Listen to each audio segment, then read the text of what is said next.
नमस्कार बच्चों, आप सभी का स्वागत है एक नए वीडियो में। इस वीडियो में हम लोग गैमेटोजेनेसिस के बारे में पढ़ेंगे। गैमेटोजेनेसिस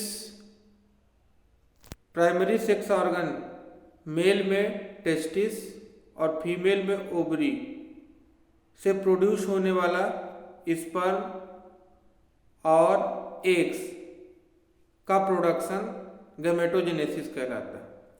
मतलब कि गैमेटोजेनेसिस प्रोसेस में स्पर्म और ओवम रिलीज होते हैं। गैमेटोजेनेसिस एक प्रकार की बायोलॉजिकल प्रोसेस होती है जिसमें डिप्लॉयड या हैप्लॉयड सेल का डिवीजन होता है और मैच्योर हैप्लॉयड गैमेट्स बनते हैं। ठीक है, इसमें डिप्लॉयड या हैप्लॉयड सेल का डिवीजन होकर मैच्योर गैमेट्स बनते हैं। स्पर्मेटोजेनेसिस और oogenesis इसके दो भाग होते हैं। मतलब कि गैमेटोजेनेसिस के दो टाइप होते हैं, स्पर्मेटोजेनेसिस और oogenesis। स्पर्मेटोजेनेसिस की प्रोसेस मेल में होती है और oogenesis की प्रोसेस फीमेल में होती है। हम लोग स्पर्मेटोजेनेसिस के बारे में देखेंगे। तो जैसे कि इस दो शब्दों से मिलकर बना है स्पर्म और जेनेसिस। स्पर्म का मतलब होता है स्पर्म और जेनेसिस का मतलब होता है प्रोडक्शन। मतलब कि स्पर्मेटोजेनेसिस वह प्रोसेस है जिसमें स्पर्म का प्रोडक्शन होता है टेस्टिस से। किससे होता है? टेस्टिस से। टेस्टिस से स्पर्म के प्रोडक्शन को अपन स्पर्मेटोजेनेसिस बोलते हैं। ठीक है, इसमें इमैच्योर स्पर्म सेल जो होती हैं उनका माइटोटिक डिवीजन होता है और म्यूटिक डिवीजन होता है। इसके बाद स्पर्मेटोजोआ प्रोड्यूस होता है। मतलब कि स्पर्मेटोजेनेसिस वह प्रक्रिया है जिसमें इमैच्योर स्पर्म सेल का माइटोटिक या म्यूटिक डिवीजन होता है और फाइनली इससे स्पर्मेटोजोआ बनता है। स्पर्मेटोजोआ जो है स्पर्मेटोगोनियल स्टेम सेल के माइटोसिस और म्यूसिस डिवीजन होने के बाद बनते हैं। जो ये पूरी प्रक्रिया टेस्टिस में होती है। इसमें देखें, ये स्पर्मेटोजेनेसिस की टेक्निक है। तो इसमें जनरली देखिए सामान्य सेल जो होती है जिसको अपन बोलते हैं स्पर्मेटोगोनिया, इसके डिवाइड होती है और प्राइमरी स्पर्मेटोसाइट्स बनते हैं। प्राइमरी स्पर्मेटोसाइट्स का म्यूसिस डिवीजन होता है तो ये सेकेंडरी स्पर्मेटोसाइट्स में परिवर्तित होते हैं और सेकेंडरी स्पर्मेटोसाइट स्पर्मेटिड में बदलता है और स्पर्मेटिड्स जो है तो लास्ट में स्पर्मेटोजोआ में बदलता है। तो यह स्पर्मेटोजोआ जो होता है यही हमारा जो है तो मैच्योर स्पर्म होता है जो कि अपने इनिशियल सेल का हाफ होता है। मतलब कि इनिशियल सेल में 46 क्रोमोसोम है तो इसमें 23 क्रोमोसोम होंगे। मतलब ये डिप्लॉयड सेल है, ये डिप्लॉयड सेल है तो ये आपकी हैप्लॉयड सेल बनेगी। फेजेस देखें अपन स्पर्मेटोजेनेसिस में, तो जनरली स्पर्मेटोजेनेसिस में 3 फेजें होती हैं। पहली फेज होती है मल्टीप्लिकेशन, दूसरी होती है ग्रोथ, तीसरी होती है मैच्योरेशन फेज। तो मल्टीप्लिकेशन स्पर्मेटोजेनेसिस की वह प्रोसेस होती है जिसमें प्रिमोडियल जर्म सेल जो है सेमनीफेरस ट्यूब्यूल से निकल करके माइटोसिस डिवीजन करते हैं और स्पर्मेटोगोनिया में बदलते हैं।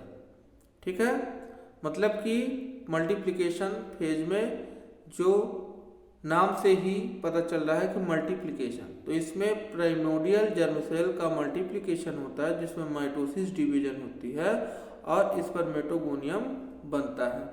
ठीक है, ग्रोथ फेज वह फेज होती है जिसमें स्पर्मेटोगोनिया इंक्रीज होते हैं, इनकी सेल साइज बढ़ती है, वॉल्यूम बढ़ता है और ये प्राइमरी स्पर्मेटोसाइट्स बनाते हैं।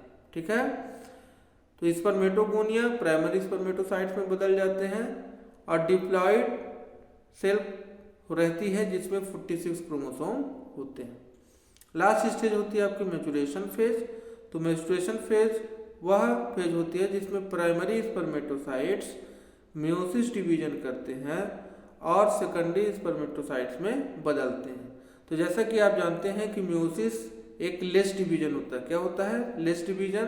तो जब प्राइमरी स्पर्मेटोसाइट में आप देखेंगे कि 46 क्रोमोसोम होते हैं, लेकिन मैच्योरेशन फेज में मियोसिस फर्स्ट डिवीजन होने के बाद जो है तो 23 क्रोमोसोम बचते हैं, मतलब कि डिप्लॉइड सेल में बदल जाती है। इसके बाद सेकेंडरी स्पर्मेटोसाइट्स का मियोसिस सेकंड होता है और स्पर्मेटिड्स बनता है। क्या बनता है? स्पर्मेटिड्स। इस स्पर्मेटिड्स में भी 23 क्रोमोसोम होते हैं और स्पर्मेटिड्स का फिर से डिफ्रेंसिएशन होता है और स्पर्मेटोजोआ बनता है। समझ में आया? तो ये आपकी कहलाती है मैच्योरेशन फेज। ठीक, ये देखिए, ये हमारा यहां से यहां तक ये है आपका डिवीजन फेज।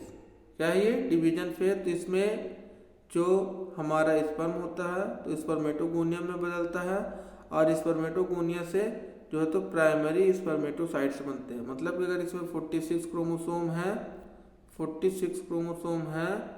तो इसमें भी 46 क्रोमोसोम रहेंगे। ठीक है, मतलब यहाँ तक कि माइटोसिस डिवीजन होता है। कौन सा डिवीजन होता है? माइटोसिस। इसके बाद प्राइमरी स्पर्मेटोसाइट से सेकेंडरी स्पर्मेटोसाइट्स बनते हैं, तो यहाँ पे मियोसिस फर्स्ट होता है। ठीक है, तो देखिए यहाँ पे कि जो डिप्लॉइड सेल है तो यहाँ पे हैप्लॉइड सेल में बदल गई। इसके बाद सेकेंडरी स्पर्मेटोसाइट्स जो हैं तो स्पर्मेटिड्स बनाते हैं, तो यहाँ पे मियोसिस सेकंड होता है।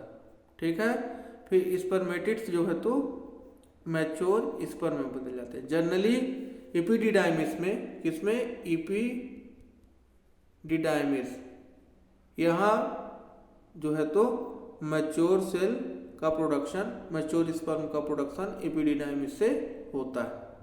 ठीक है, ये देखिए स्टेप देखेंगे अपन स्पर्मेटोजेनेसिस की। तो पहली स्टेप है स्पर्मेटोगोनियम का फॉर्मेशन। तो जो आप देखेंगे कि इसमें फर्स्ट सेल जो होती हैं वो स्पर्मेटोजेनेसिस की वो आपकी होती हैं स्पर्मेटोगोनियम। इस स्टेज में स्पर्मेटोगोनियम बनते हैं। इसके बाद सेकंड में प्राइमरी स्पर्मेटोसाइट जो होते हैं इसमें जो है तो मियोटिक डिवीजन होता है और जो है तो प्राइमरी स्पर्मेटोसाइट्स बनते हैं स्पर्मेटोगोनियम से। थर्ड स्टेज में प्राइमरी स्पर्मेटोसाइट से सेकेंडरी स्पर्मेटोसाइट्स बनते हैं और इसमें मियोसिस सेकंड होती है।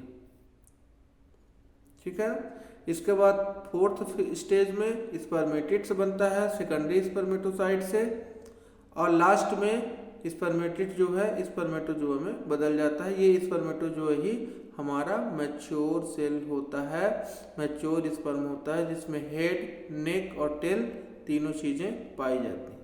तो स्पर्मेटोजेनेसिस की प्रक्रिया फाइनली स्पर्मेटोजोआ बनने के बाद पूर्ण होती है, जो स्पर्मेटोजेनेसिस का लास्ट फेज है। ठीक है, अब अपन इसको देखें कि स्पर्मेटोजेनेसिस के प्रोसेस को कौन सा हार्मोन कंट्रोल करता है तो या रेगुलेट करता है। तो हमारे शरीर में जो हाइपोथैलेमस पाया जाता है, तो प्यूबर्टी के बाद hypothalamus GnRH gonado releasing hormone, GnRH hormone anterior pituitary से रिलीज करता है। जो एंटीरियर पिट्यूटरी दो हार्मोन को रिलीज करती है, LH और FSH। LH का मतलब होता है ल्यूटेनाइजिंग हार्मोन और FSH का मतलब होता है फोलिकुलर स्टिमुलेटिंग हार्मोन।